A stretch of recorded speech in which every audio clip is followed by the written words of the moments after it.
శ్రీ జగన్నాథ చరిత్ర రెండవ భాగం. శ్రీ జగన్నాథ చరిత్ర శిలాప్రతిమ అపహరణ. ఆ రోజు రాత్రి లలిత గుహలోని దేవుణ్ణి చూడాలన్న తన భర్త కోరికను తండ్రికి తెలియచేసింది. విశ్వావసు కోపంగా ఆమె కేసి చూశాడు. కాని ఏమీ మాట్లాడలేదు.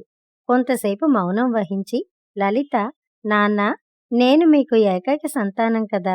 మీ అనంతరం మీరు ఆరాధిస్తున్న దేవుణ్ణి ఎవరు పూజించగలరు? ఆ బాధ్యత మీ అల్లుడైన విద్యాపతికి ఉన్నది కదా. అలాటప్పుడు ఆ దేవుణ్ణి ఆయనకు చూపడంలో తప్పేమిటి అని అడిగింది.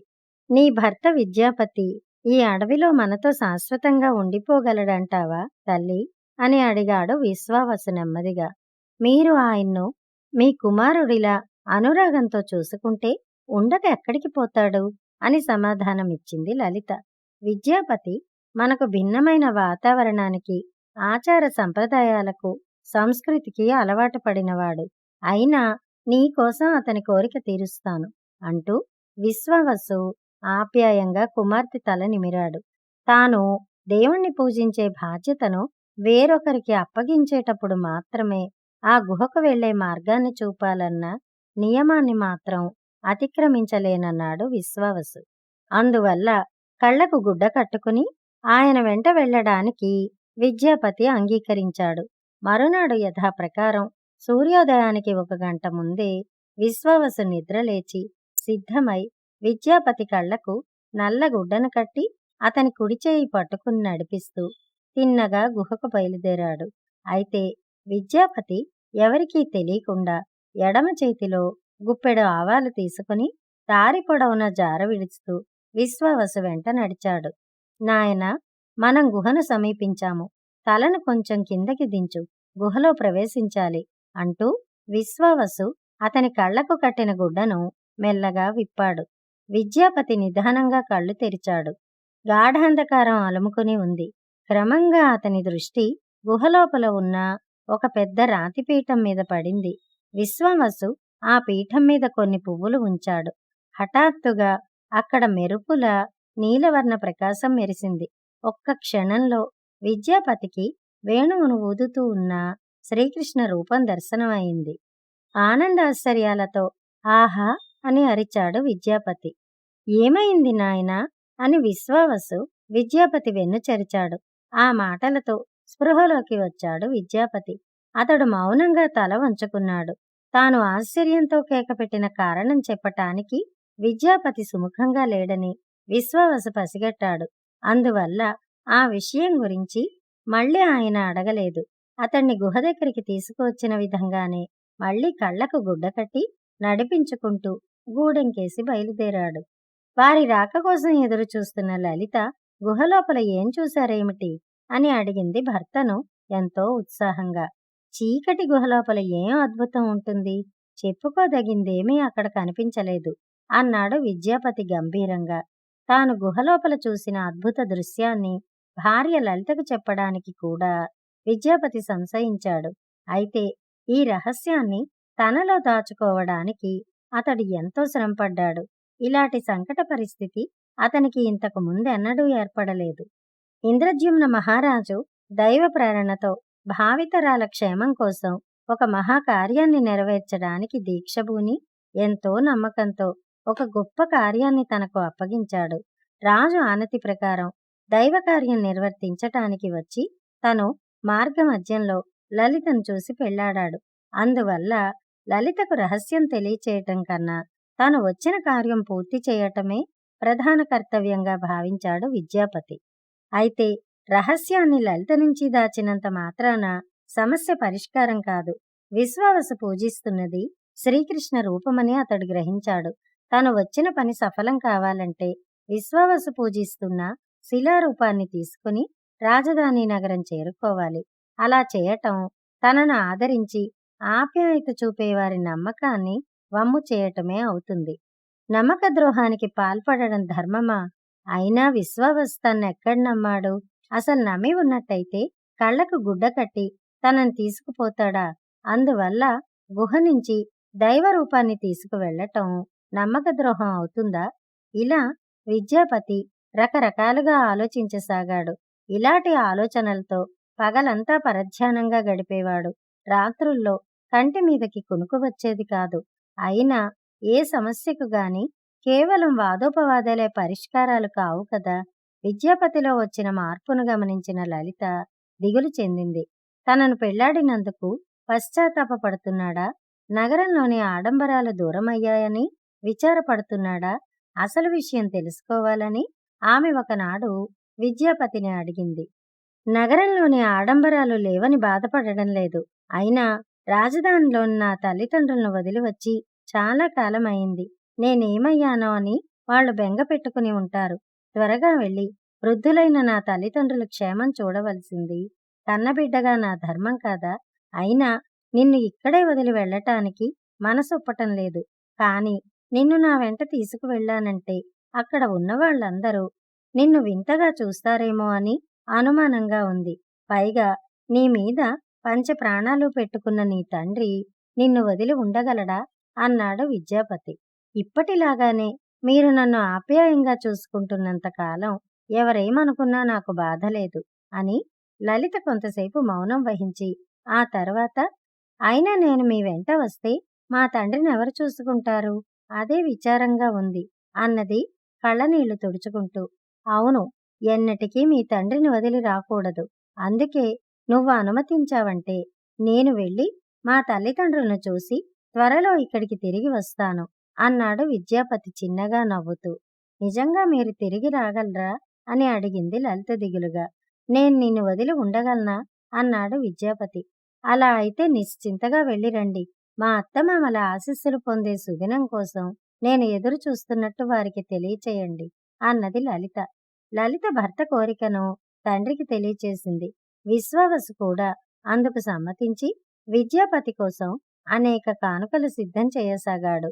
కాని విద్యాపతి అడ్డుపడి, కానుకలు తీసుకుపోవడానికి ఇది సమయం కాదు. లలితను రాజధానికి వెంట పెట్టుకుని వెళ్లేప్పుడు కానుకలతో వెళ్లటం ఉచితంగా ఉంటుంది. మొదట మా వివాహం గురించి మా తల్లిదండ్రులకు తెలియచేయాలి కదా అన్నాడు విద్యాపతి. అతని మాటలు విశ్వావసుకు సబబుగా తోచాయి. ఆయన అల్లుడి ప్రయాణానికి ఒక బలమైన గుర్రాన్ని ఏర్పాటు చేశాడు. విశ్వావసు లలితల వద్ద సెలవు తీసుకుని విద్యాపతి గుర్రం మీద రాజధానికి బయలుదేరాడు. లలిత విద్యాపతికి కన్నీళ్లతో వీడుకోలు పలికింది. కొన్నాళ్ల క్రితం విద్యాపతి రహస్యంగా జారవిడుస్తూ వెళ్లిన ఆవగింజలు మొలకలెత్తి స్పష్టంగా కనిపిస్తున్నవి. వాటిని అనుసరిస్తూ కొంత దూరం వెళ్ళాక అతడొక గుహను సమీపించాడు. గుహ ముఖద్వారం వెలుపలికి కనిపించకుండా పెద్ద పెద్ద బండలు అడ్డదిడ్డంగా అమర్చబడి ఉన్నాయి. విద్యాపతి గుర్రంపై నుంచి కిందకి దిగి జాగ్రత్తగా గుహలోపలికి ప్రవేశించాడు. అక్కడ అతడు మరొకసారి అద్భుతమైన అనుభూతికి లోనయ్యాడు. దేవా, నీ మీద భారం వేసి ఉత్తమమని తోచిన నా కర్తవ్యాన్ని నిర్వహిస్తున్నాను.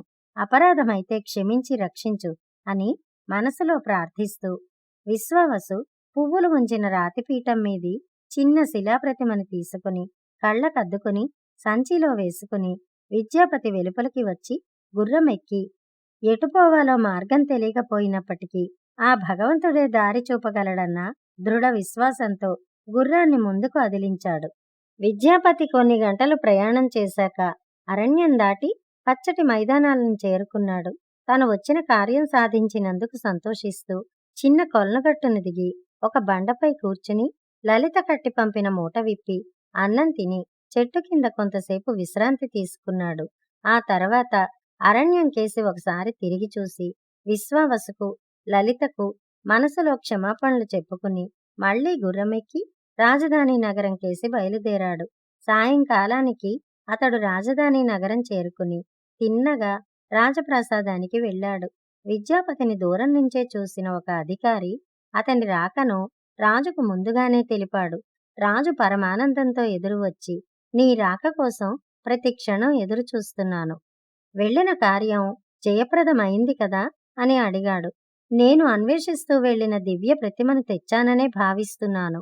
అయినా అని ఇంకేదో చెప్పబోయి ఆగిపోయాడు విద్యాపతి. సంకోచం లేకుండా చెప్పు నాయనా, జీవితంలో గొప్ప కార్యాలు సాధించాలంటే అవరోధాలు, ఆటంకాలు తప్పవు.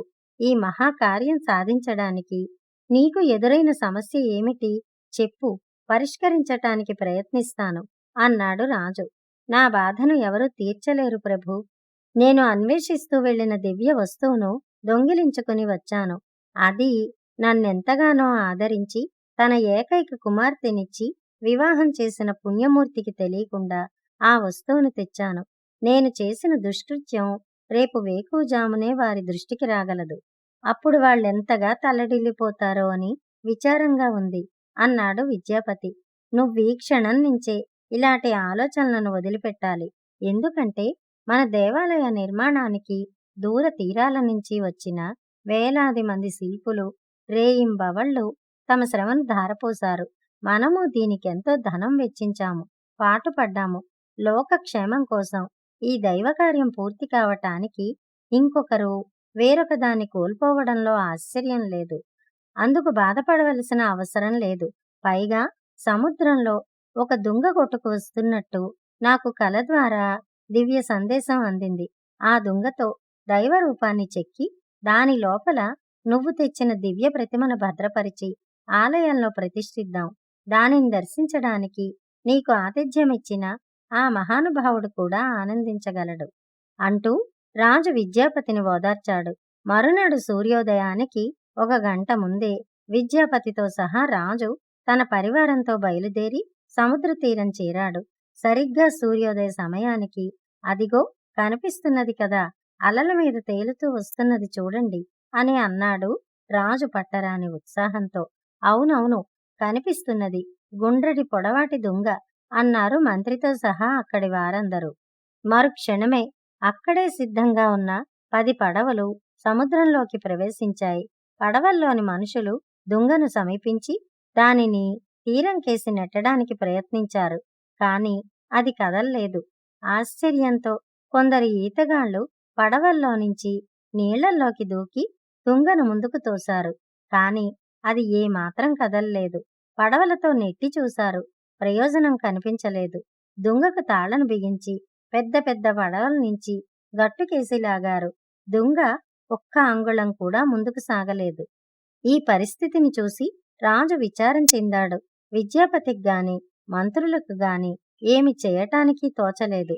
అలలపై బెండులా తేలే దుంగ ఇలా కొండలాగా కదలకపోవడమేమిటి?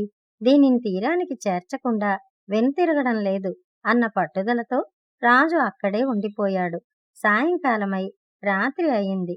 బంగారు పల్లకీలో రాణి గుండీచాదేవి సముద్ర తీరానికి వచ్చి రాజుతో, ప్రభూ, తెల్లవారే వరకు ఇక్కడే ఉండిపోతారా అని అడిగింది. ఏమి చేయటానికి తోచడం లేదు రాణి అంటూ రాజు కళ్ళు మూసుకుని ఒక్క క్షణం ఆలోచించి, ఆపండి అన్నాడు సముద్రం కేసి చూస్తూ. ఆ తర్వాత విద్యాపతిని దగ్గరికి పిలిచి, దుంగ ఎందుకు కదలడం లేదో ఇప్పుడు నాకు అర్థమైంది. నువ్వు తీసుకువచ్చిన దివ్య ప్రతిమను ఇంతకాలం అరణ్యంలో పూజిస్తూ వచ్చిన మహానుభావుడి వద్దకు నన్ను తీసుకుపో అన్నాడు. విద్యాపతి దారి చూపగా మంత్రి దండనాథులు వెంటరాగా రాజు అరణ్య మధ్యంలోని కోయదొర విశ్వావసు గూడెంకేసి బయలుదేరాడు. మరునాడు మధ్యాహ్నానికి వారు కోయగూడాన్ని ఆనుకుని ఉన్న కొండ మీదకి చేరారు. ఆ కోయగూడెం ఎప్పుడూ ప్రశాంతంగానే ఉండేది. కాని నిన్న ఉదయం నుంచి అది మరింత ప్రశాంతంగా విషాదంతో నిండి ఉంది. రోజులాగే వేకువజామున ఇల్లు వదిలి వెళ్లిన విశ్వావసు కొంతసేపటికల్లా తిరిగి వచ్చి కూతురితో, నీ భర్త ఎంత పనిచేశాడు తల్లి అని అంటూ వాకిట్లో పడి మూర్ఛపోయాడు. లలిత భయపడిపోయింది. బంధువులు విశ్వావసును ఇంటిలోపలికి చేర్చి ముఖం మీద నీళ్లు చిలకరించారు. ఆయన మెల్లగా కళ్ళు తెరిచి చుట్టుపక్కల కలయి చూసి మళ్లీ బాధగా కళ్ళు మూసుకున్నాడు. జరిగిన సంగతి లలితకు అర్థమైంది. తరతరాలుగా పూజిస్తూ వచ్చిన దివ్య ప్రతిమను విద్యాపతి అపహరించుకుపోవడం వల్లే తన తండ్రి ఇలా దిగ్భ్రాంతికి లోనై శోకమూర్తి అయ్యాడని ఆమె గ్రహించింది. విద్యాపతి తననెంతగానో అభిమానించినప్పటికీ అతడు అడవిలో తమతో గడపడానికి అభిమానం ఒక్కటే కారణం కాదని, మరేదో సాధించడానికే అతడు తమతో గడిపాడని ఆమె అనుకుంది. ఆ పగలు రాత్రి విశ్వావసు మూసిన కళ్ళు తెరవలేదు. లలిత నిద్రాహారాలు మాని తండ్రి పక్కనే కూర్చుంది. మన్నాడు వేకువజామున విశ్వావసు యథాప్రకారం గుహకేసి నడిచాడు. ఆయన వెంట లలిత, ఇతర బంధుగణం బయలుదేరారు.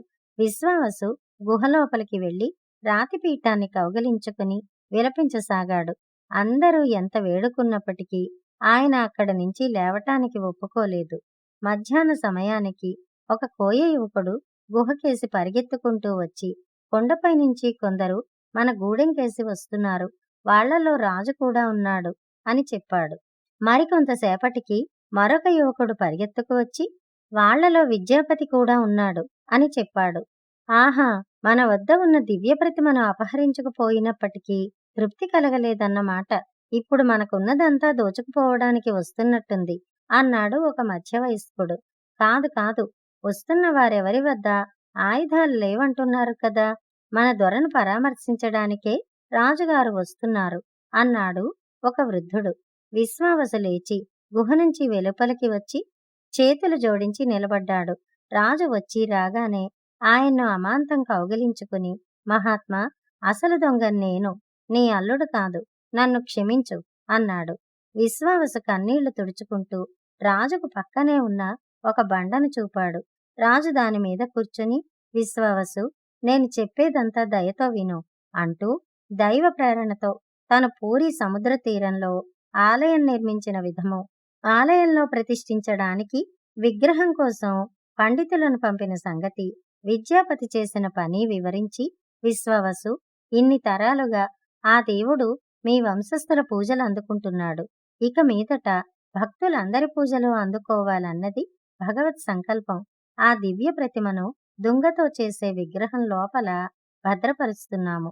అందుకు నీ అనుమతిని అర్థిస్తున్నాను అన్నాడు. విశ్వావసు మౌనంగా తలాడించాడు. ఆ తర్వాత రాజు మళ్ళీ సముద్రం అలలపై తేలుతున్న దుంగ తీరం కేసి కదలకపోవడం గురించి చెప్పి, భక్తుడైన నీ ఆధ్వర్యంలోనే విగ్రహ ప్రతిష్టాపన జరగాలన్నది దైవ సంకల్పం. కాబట్టి నువ్వు మా వెంట వచ్చి దుంగను తాకి దైవ కార్యం నిర్విఘ్నంగా పూర్తి చేయడానికి సాయపడాలి అన్నాడు. విశ్వావసు కొంతసేపు మౌనం వహించి, మీ ఆజ్ఞానుసారం మీ వెంట రావడానికి సిద్ధంగా ఉన్నాను అన్నాడు.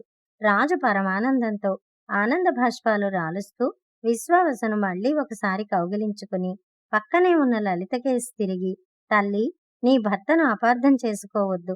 మహోన్నత కార్యం సాధించడానికే అతడు నీ నుంచి రహస్యాన్ని దాచాడు అన్నాడు. పక్కనే ఉన్న విద్యాపతి, నీకు తెలియకుండా నా కర్తవ్యం నెరవేర్చినందుకు నన్ను క్షమించు. త్వరలో వచ్చి నిన్ను రాజధానికి వెంట పెట్టుకుని వడతాను. అంతవరకు ఓర్పు వహించు అన్నాడు లలితతో. నీళ్లు నిండిన కళ్లతో లలిత విద్యాపతిని చూసింది. మరునాడు సాయంకాలానికి రాజు తన పరివారంతో సముద్ర తీరం చేరుకున్నాడు. విశ్వావసు పడవపై సముద్రంలోకి వెళ్లి దుంగను తాకాడు. మరుక్షణమే ఆ దుంగ అలలపై తేలుతూ తీరానికి చేరింది. రాజభటులు దానిని రాజభవనానికి చేర్చారు. తెల్లవారగానే రాజు ఆస్థాన శిల్పులను, శిల్పాచార్యులను పిలిపించి, ఈ దుంగతో ఏ దైవ విగ్రహం చెక్కితే మంచిది అని అడిగాడు. అందుకు శిల్పులు, శిలలను దైవ విగ్రహాలుగా చెక్కడం మాకు తెలిసిన విద్య, అయితే దుంగతో విగ్రహాలు రూపొందించడం అన్నది మాకు అనుభవం లేనిది అన్నారు వినయంగా. సరిగా ఆ సమయానికి అక్కడికి ఒక వృద్ధుడు వచ్చి, రాజా, మీరు నిర్మించిన ఆలయంలో అన్నా చెల్లెళ్ళైన బలభద్ర, సుభద్రలతో కలిసి శ్రీకృష్ణ రూపంలో కొలువు తీరాలన్నది భగవత్ సంకల్పం. తమరు అనుమతించారంటే ఈ దుంగతో నేనా విగ్రహాలను రూపొందించగలను. అయితే ఒక విన్నపం, కావలసిన పనిముట్లతో ఈ దుంగతో పాటు నేను ఏకాంత స్థలంలోకి వెళ్లి తలుపులు మూసుకుంటాను. విగ్రహాల రూపకల్పన పూర్తయ్యాక నేనే తలుపులు తెరుచుకుని వస్తాను. ఈలోగా మధ్యలో ఎవరు గాని నన్ను పిలవకూడదు అన్నాడు వృద్ధుడు. మరి మీ ఆహారం మాటేమిటి అని అడిగాడు రాజు. పని పూర్తయ్యాక తీసుకుంటాను అన్నాడు వృద్ధుడు. రాజు అందుకు అంగీకరించి రాజభవనంలోనే ఒక విశాలమైన గదిని వృద్ధ శిల్పికి ఏర్పాటు చేశాడు. వృద్ధుడు దుంగతో సహా ఆ గదిలో ప్రవేశించి తలుపులు మూసుకున్నాడు. వెలుపలి నుంచి తలుపుకు చెవి ఆనించి వింటే సుత్తి, ఉలి చప్పుళ్లు వినిపించేవి. రాణి గుండిచాదేవి ఉత్సాహం కొద్దీ తరచూ అలా వినేది. కొన్నాళ్లు గడిచింది. ఒకనాడు చప్పుడు వినిపించలేదు. మన్నాడు కూడా శబ్దం రాలేదు. అన్నపానీయాలు లేక వృద్ధుడికి ఏమైందోనన్న అనుమానం కొద్దీ రాణి తలుపు తెరిచి చూసింది. దీక్షతో విగ్రహాలు రూపొందిస్తున్న శిల్పి ఆమెకేసి తలెత్తి చూసి ఆ క్షణమే అంతర్ధానమయ్యాడు. విగ్రహాలు అసంపూర్తిగా మిగిలిపోయాయి. దేవశిల్పి విశ్వకర్మ వృద్ధశిల్పి రూపంలో వచ్చాడని అందరూ భావించారు. తను చేసిన పనికి రాణి బాధపడింది.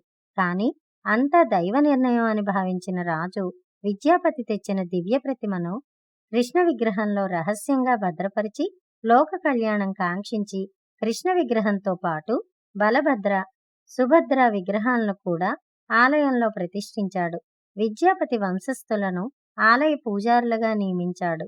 ఆనాటి నుంచి పూరీ శ్రీ జగన్నాథ మందిరం మన దేశంలోని విష్ణు క్షేత్రాలలో ముఖ్యమైనదిగా వెలుగొందుతున్నది. కథ సమాప్తం.